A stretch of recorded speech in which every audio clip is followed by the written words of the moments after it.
m'appelle Elodie, j'ai 15 ans et je suis une personne plutôt calme, timide et sensible. J'ai une grande passion dans ma vie, c'est la musique. J'aime beaucoup chanter, vraiment c'est ce qui me passionne, c'est ce qui me permet de m'exprimer, de me libérer et c'est vraiment ce qui me fait du bien au quotidien. Est-ce que c'est dans la famille, tes parents ils écoutent beaucoup de musique ou c'est toi-même qui es allé vers ce monde-là? C'est un peu dans la famille, on écoute pas mal de musique, du coup ça m'a donné envie d'en écouter encore plus et de chanter après. Ok, et tu as dit que la chanson, le fait de chanter, ça te fait du bien. C'est que tu penses qu'à un moment ou l'autre, c'était un besoin? Oui, je pense, notamment pour affronter les épreuves difficiles, comme j'ai un handicap, je suis malvoyante. Et du coup, des fois, j'ai vécu des périodes difficiles. Par exemple, au collège, en quatrième, j'ai vécu une période d'harcèlement et c'était un peu compliqué. Du coup, je pense que la musique, c'est vraiment ce qui m'a aidée. Donc tu penses que dans des moments comme ça, tu as fait preuve de résilience? Oui. Si tu devais aujourd'hui donner une définition de la résilience, tu dirais que c'est quoi? Tu peux l'expliquer avec tes mots, hein. Je dirais que c'est réussir à un peu affronter les choses difficiles et passer au-dessus de... Du coup, tu te ressources dans la musique. Oui, c'est ça. Je suppose que pas que, mais c'est surtout la musique et la chanson. Oui.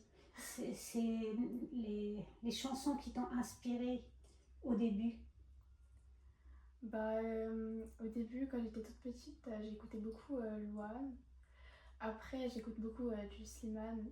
Et vraiment, le style de musique que j'adore, c'est les musiques un peu tristes et calmes. C'est ton style de musique. Oui. Mais tu peux aussi chanter d'autres styles de musique. J'écoute de tout et j'aime bien un peu tout, mais c'est vraiment ce que je préfère. Le piano, tu l'as commencé aussi en parallèle avec la chanson ou c'est venu avant la chanson? Non, c'est venu après.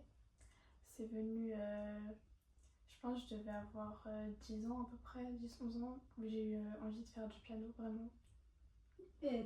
T'as trouvé une explication à ça ou c'est juste l'envie qui est venue comme ça? En fait, je trouvais ça sympa de s'accompagner au piano en chantant et du coup j'avais envie de faire pareil. Et je suppose que tu prends des cours. Oui. Tu prends des cours de chant ou de musique ou les deux? Je prends des cours de chant et de piano, donc mes cours de chant c'est le lundi soir et j'en prends aussi le samedi matin et je prends aussi des cours de piano le samedi matin ainsi que des cours d'expression scénique. Un objectif? J'aimerais bien en faire mon métier. En tant que musicienne ou en tant que chanteuse ou les deux? En priorité en tant que chanteuse. Très bien.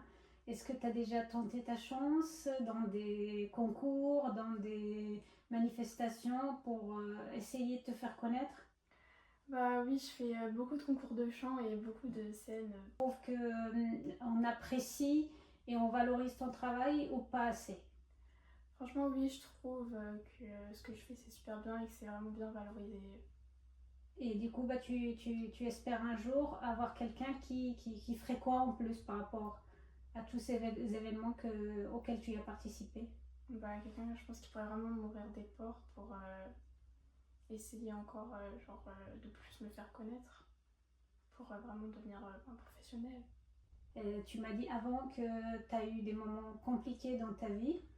Euh, sans te sentir obligé de répondre à toutes les questions, est-ce que la difficulté c'était juste le fait d'être harcelé ou c'était ta difficulté à toi? Est-ce que c'est le regard des autres qui te dérangeait et leur réaction ou c'est la gestion que tu as de ton problème? Je dirais un peu les deux, mais c'était surtout quand même le regard des autres et tout, le fait de se sentir un peu jugé, de se sentir aussi un peu différent. C'est les autres qui t'ont fait ressentir ta différence en fait. Oui, c'est ça. Tu la vivais mieux avant ce regard-là? Oui. Et ces gens-là,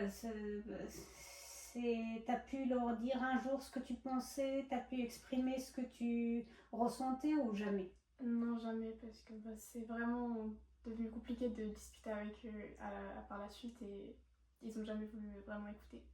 Est-ce que tu trouves que ce genre de réaction, des fois, même si c'est pas très positif et c'est éprouvant, ça peut être un moteur pour nous, pour accomplir des choses qui sont, comme tu dis, développer notre sensibilité, devenir plus performante parce qu'on a envie d'avancer, parce qu'on a envie de prouver que on a toute notre place.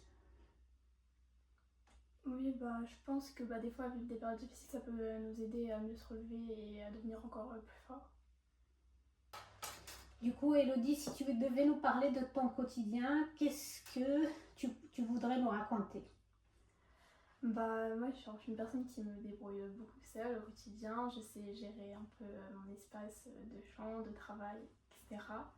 Après, quand je demande de l'aide, oui, il y en a toujours, mais j'aime bien m'organiser moi-même et faire les choses moi-même. Qu'est-ce que tu fais? En fait, j'ai vu que tu postais des vidéos de toi. Tu le fais toute seule, quelqu'un t'aide, que tu filmes toi-même?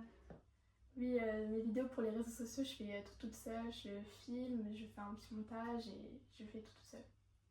Et est-ce que quand tu le fais, je suppose que toi, tu vas dire que c'est facile pour toi. Mais je suppose que ça demande beaucoup plus de concentration et de travail au fur et à mesure que ta vue, elle baisse. On est d'accord? Oui, je pense quand même. Oui. Donc, ça te demande de l'énergie du travail, mais ça reste un plaisir. C'est ça ce Oui, que tu c'est veux dire? ça. Oui. Pour les concours auxquels tu as participé, tu as fait la démarche toute seule, tu as eu de l'aide, est-ce que tu avais à un moment ou l'autre une peur d'aller vers ce genre d'événement ou au contraire, tu étais très motivée pour le faire? En fait, avec ma maman, souvent, c'est avec elle que je regarde pour les concours et tout. Euh, Franchement, le premier que j'ai trouvé quand j'étais petite, j'avais 10 ans. Et en fait, j'étais direct motivée de le faire parce que le fait de monter sur scène, ça me faisait trop plaisir. Après, oui, j'étais un peu stressée la première fois, forcément, mais même encore maintenant. Mais c'est un truc que j'adore faire parce que ça nous fait rencontrer plein de personnes et découvrir plein de choses et ça nous aide aussi à s'améliorer. Que tu sois pas classée la première ou parmi les tout premiers, est-ce que c'est quelque chose qui te démotive ou toi, c'est pas ça ton objectif, même si un jour, si ça devait arriver, ça serait l'idéal pour toi? Vraiment, mon objectif, c'est vraiment pas de gagner, vraiment, c'est juste de participer, pouvoir me faire entendre, me faire connaître et pouvoir partager un moment avec le public, le jury et même avec les autres candidats. Très bien. Mais un jour, ton rêve reste quand même que tu te fasses connaître et faire ta place aussi comme tous les autres. Oui, Tu te verrais où dans quelques années si quelqu'un te donnait ta chance? je pense dans des salles de concert, genre je me verrais faire une tournée, des concerts un peu dans toute la France.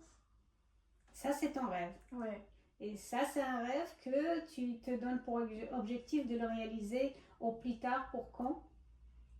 je sais pas, vraiment, peu importe, moi, s'il peut se réaliser un jour ou l'autre, ça me va. Donc, tu continueras à travailler jusqu'au moment où ton rêve il est réalisé. Oui, Et ça veut dire que c'est quelqu'un de résilient qui, peu importe les difficultés, il avance. On est d'accord? oui. Comment tu définis l'harcèlement et comment tu l'as repéré dans le comportement des autres? Le harcèlement, il peut être déjà physique ou moral, ça peut être des moqueries, etc. Et en fait, c'est quelque chose qui se répète plusieurs fois. Donc, oui. Et ça t'a. Est-ce que ça t'a démotivé pour aller à l'école? Ça t'a démotivé? Qu'est-ce que ça a eu comme effet sur toi? Ça m'a rendu triste forcément et oui, j'étais un peu démotivée d'aller à l'école parce que je savais que j'allais les voir et comme de base c'était les personnes avec qui j'étais amie, c'était forcément compliqué. Très bien. Et du coup, la décision à la fin de ce moment ou de tourment où tu te sens pas bien, c'était quoi? T'as fini par te dire quoi? Je me suis dit, je vais passer au-dessus de ça, je vais les laisser de côté et puis je vais continuer à avancer et aller voir d'autres gens et voilà.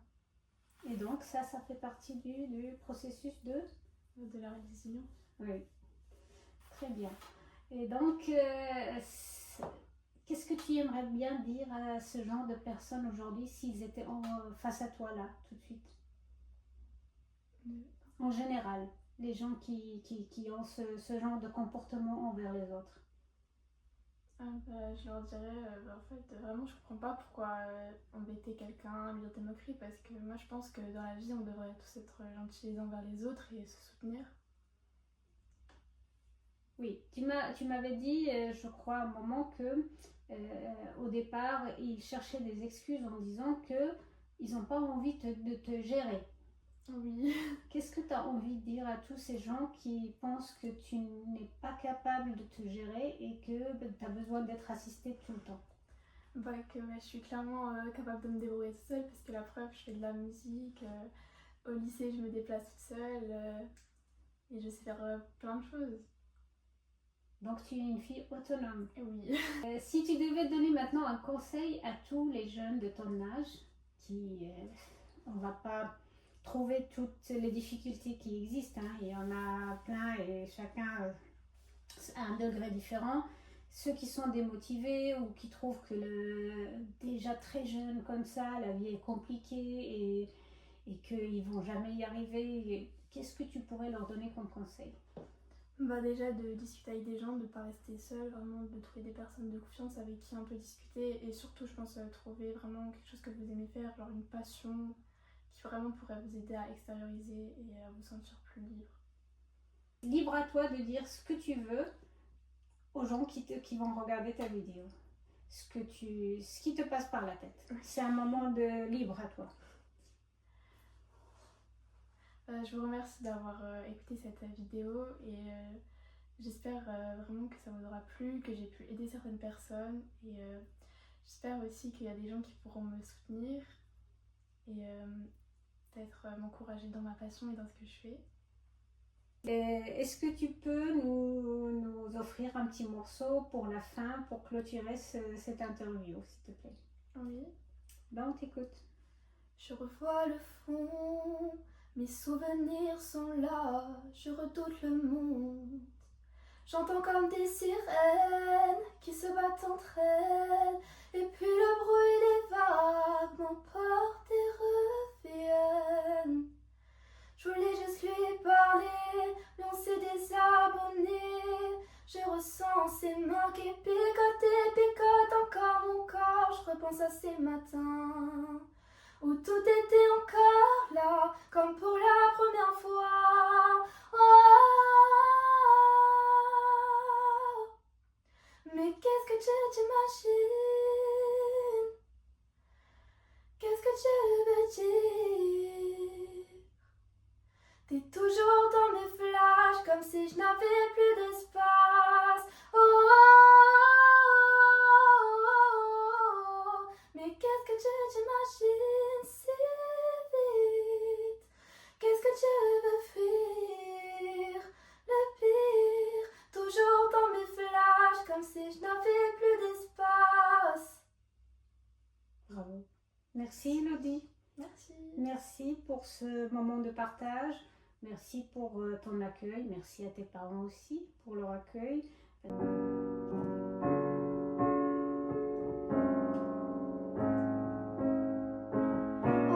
une matinée à me demander